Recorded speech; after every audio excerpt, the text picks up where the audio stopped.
Hello everyone, good morning. This is Grace and welcome back again to my channel.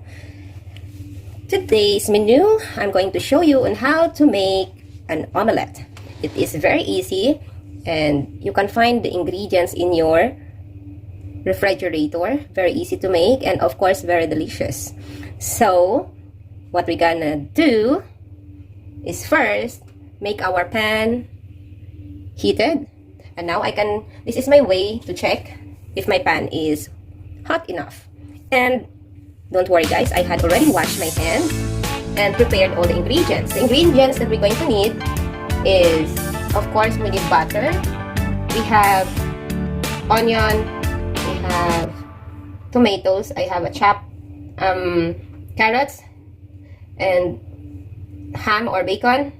Egg. You can also add green peas. You can also add paprika. It's up to you guys, but this is the only thing that I am going to add on my omelette. So first, yes, we have a warm pan. So now I'm going to add batter, but first I have to find my spatula,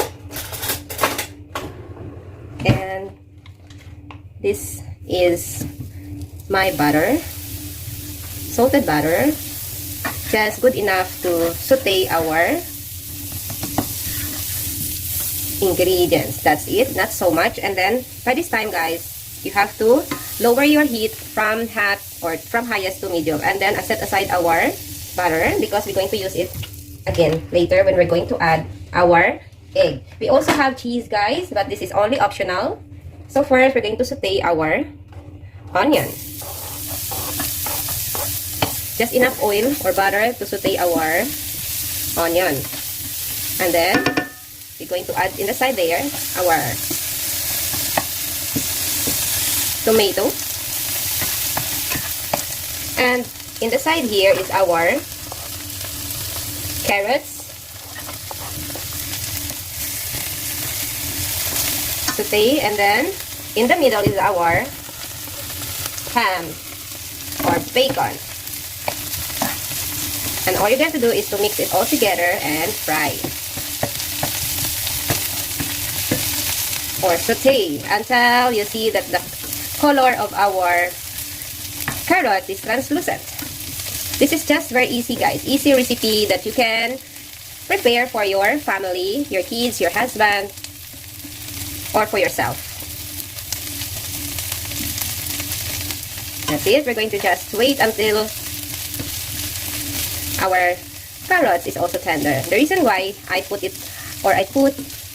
adjusted our heat from high to medium so that our ingredients that we are sauteing now will not be burned.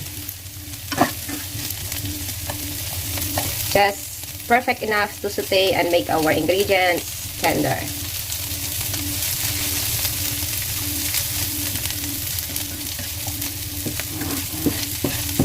And so, we are going to put it aside, just like this. Make sure that our is tender. There you go guys, it's already tender. I'll check it with my spatula and then put it aside like this. And then, we're going to add again our butter. This is also to fry our egg. Just like that.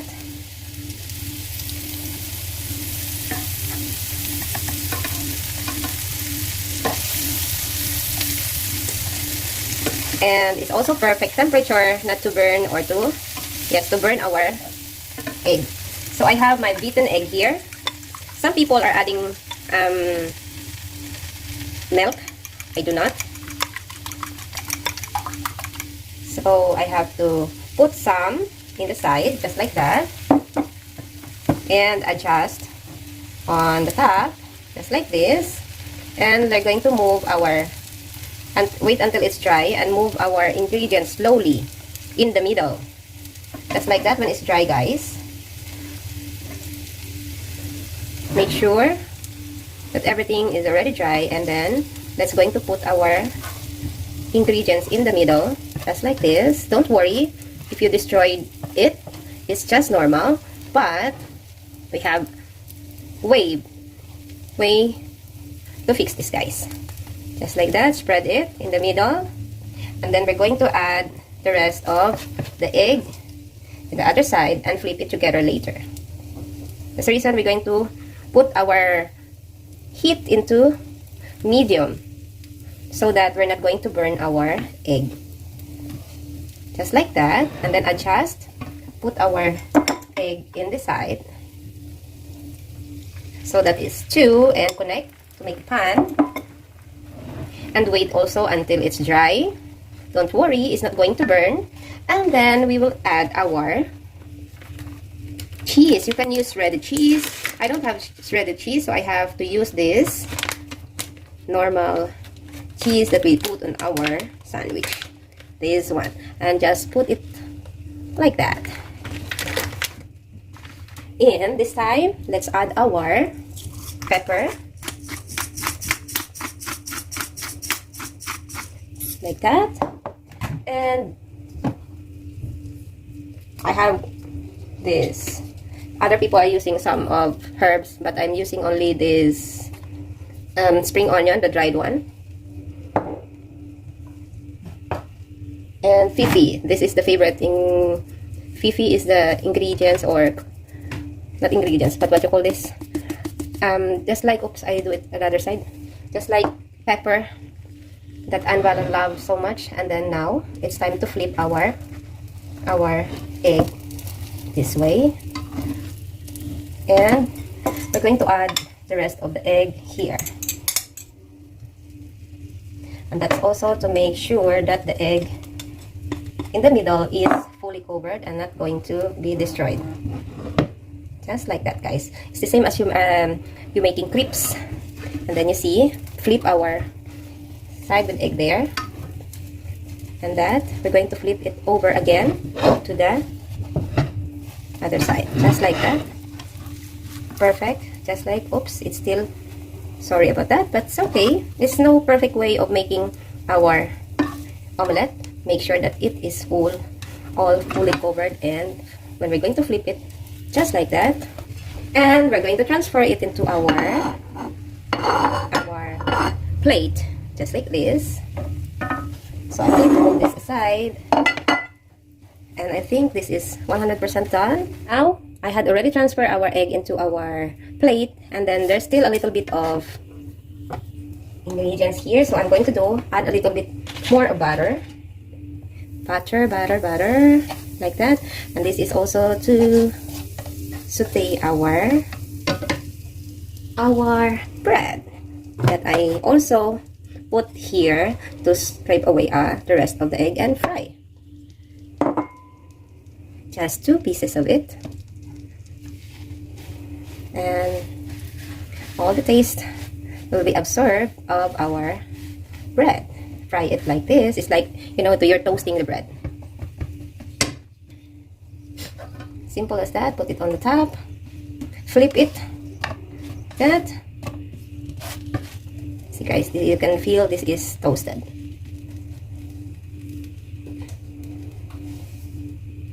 And when it's done, we're going to put our bread to the side here and side like that.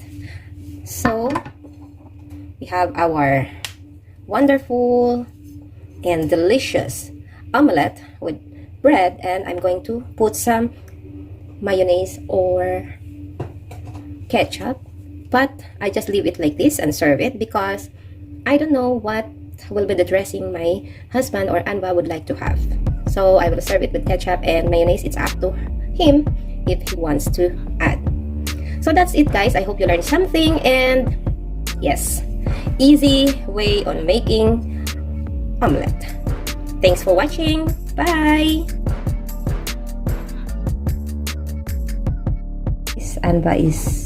Anva just come in from outside, so let's make a nice surprise for him. Oops, I will have to add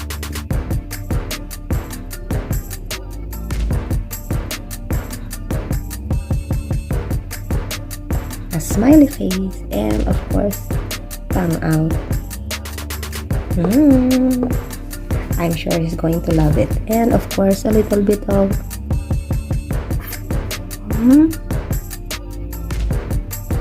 heart. There you go.